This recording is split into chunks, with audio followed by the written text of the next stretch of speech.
হ্যাঁ, আমাদের রাজ্য ছাড়াও অনেক রাজ্যে লাডলি বহন যোজনা টাইপের কিছু দেয়া হয়, আমি ঠিক জানি না, কিন্তু সেখানে অনেক ক্রাইটেরিয়া আছে।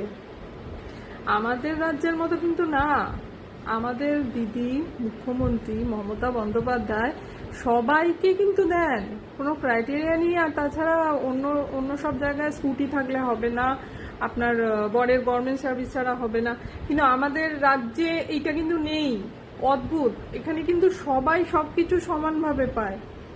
আর এটা কিন্তু আমাদের অধিকারের মধ্যেও পড়ে যে কেন ও পাবে আমি কেন পাবো না, আমিও তো ভোট দিচ্ছি, এটা হতেই পারে। এইটা কিন্তু মুখ্যমন্ত্রী দেখেন, আর উনি কিন্তু সবাইকে সমানভাবে সবকিছু দেন। এটাই অবাক লাগে আমার, মানে সত্যি এটা আমার খুব ভালো লাগে যে উনি সবাইকে সমান চোখে দেখেন।